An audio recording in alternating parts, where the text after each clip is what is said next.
Welcome back, Reloaders. Brad Kima here from Reload Hawaii. Tonight we're going to be talking about a Ruger 2245 that I think you're going to dig. And we're talking about this guy right here. This is a Ruger 2245, but not just any Ruger 2245. This is their base model, bottom of the bucket, Zytel frame, as cheap as you can go. And let's talk about the reasons why I think this is the best value for your buck and why you might want to start here versus getting one of the other models from Ruger, like the slab side or even the fluted barrel. They have a lot of things in common, so let's check them out.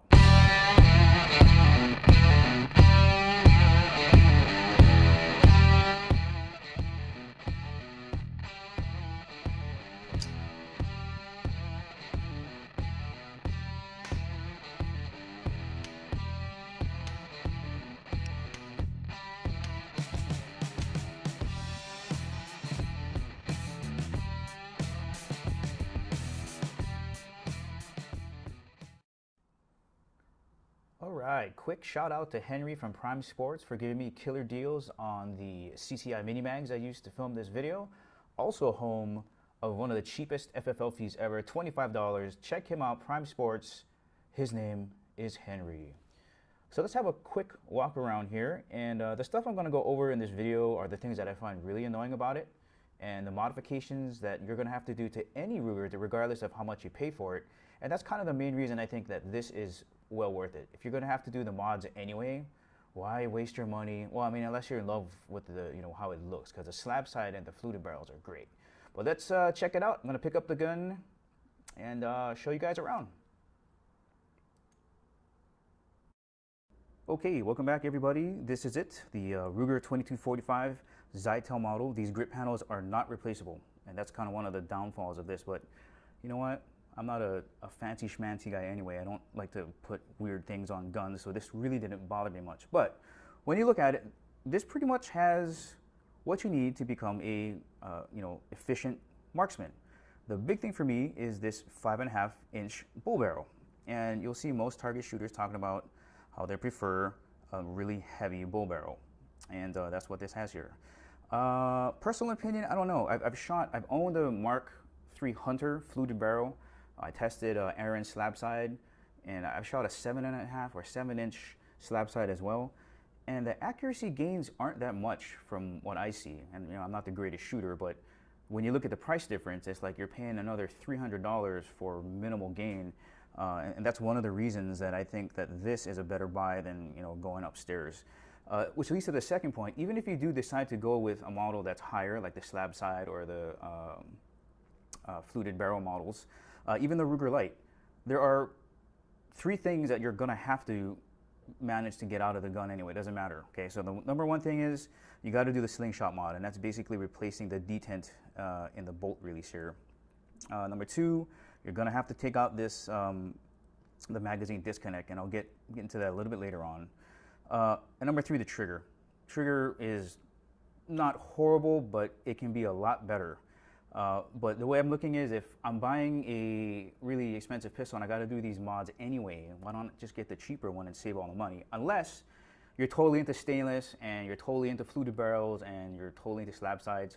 For me, there wasn't a difference though. I'm kind of more practical on that half. So if you're trying to make that decision, just know, guys, you're not going to see a big performance difference between a 6-inch barrel, 7.5-inch barrel, or maybe even between a stainless frame or something polymer like this. And that's going to be a raging debate, right? There's some guys that hate polymer, guys that hate Glock. Well, I'll tell you what, I mean, those guys on the Glock team are pretty good. And I think if Glock can figure out how to manufacture a rigid frame, I think they can manage, or Ruger can manage to make a Zytel frame that can hold up to the recoil of a .22 long rifle.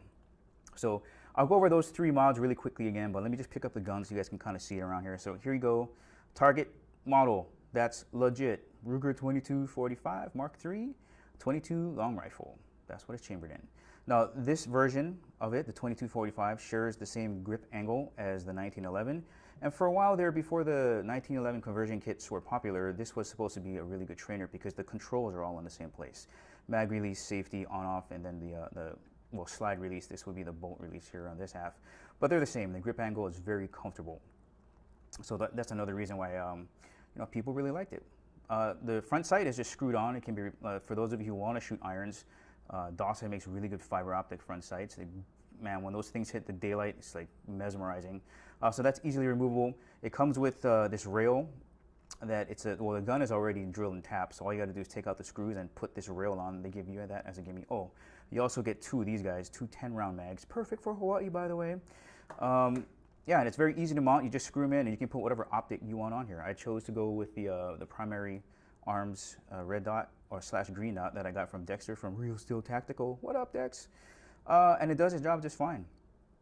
So let me show you the first of the modifications that are going to help. Let's go with the magazine disconnect. Okay, here's the first thing. The magazine disconnect, you can tell this one hasn't been done yet because of this. Once more for the kids in the back row. Yeah. So that's one of the disadvantages of that magazine disconnect, is that the magazine doesn't fall freely, and that can be irritating for some people because they want to try to get into competition shooting, and you can't be worrying about yanking it out of the bottom of the mag well. Second, if you disable the magazine disconnect, reassembling this pistol is going to be 100% easier. For those of you who don't know the process for reassembling one of these, it's almost like you gotta put on some kind of a voodoo witch hat and stand on the baby toe and shimmy around and pray to the gods of guns that you can get it back together. But a lot of it is because you have to put the magazine in, eject the magazine, slant it up to the sky. And all of that doesn't seem like much, but you know, it can be, and taking out that magazine disconnect is going to do wonders for the reassembly process. Second, let's go over the slingshot mod, and basically all that's going to do is take this detent and put it at a, I think, 12 o'clock position, so that you can actually sling the bolt back, because right now you can't. You can't do it. You got to use that. Sorry for all those of you out there who heard that, but I had to do it. So you can't sling it backwards. You got to use this, you know, the basically like a 1911, right? You just drop it, but you don't have the ability to rack the slider. In this case, pull back the bolt. So that's one of the things that I would recommend doing as well. So you have the option of doing that. And lastly, the trigger. Let me show you what the trigger looks like, and I'll give you the stats in a second. Here we go. Oop. Did I take out the mag? I did. Sorry about that. That's the magazine disconnect. Okay, there's that. Oh, we'll do it one more time here. Ooh. All right. Okay. Got that. Oh, these things are so stiff. Oh, okay. And then I'll release it again, just so you can leave it again. And here's the last time. So let me roll in the footage of the overall weight on the pistol, and you guys can see what the trigger pull is like weight-wise. And then let's wrap it up. All right, that's weighing in at 2.6 pounds with a little bit of change left over, but just about 2.6 ounces. Very light because of that polymer / Zytel molded frame. Trigger weight, 4.4. That's pretty staggering for a 22 long rifle, man. I would like to see it about 2.5 to 3.5 pounds, which you can get with a aftermarket trigger like Volquartsen or Clark. I shot some Federal white box, the 325 rounds box, and of course the CCI mini mags that Henry gave me the killer deals on. And you know, I didn't see a big difference there, but here's what the results were. The Federal is on the top and the CCI mini mags are on the bottom. This is at 25 yards, pretty still day, not a lot moving on or going on out there today or that day. But, you know, had a blast, you know. I don't know how much more enjoyment I could get for a more expensive one, but it's a fun gun to shoot. Well, guys, I hope you've enjoyed this review on the 2245 Zytel model. If you haven't subscribed to my channel, please do. And if you liked the video, give me the thumbs up. And as always, I will catch you later.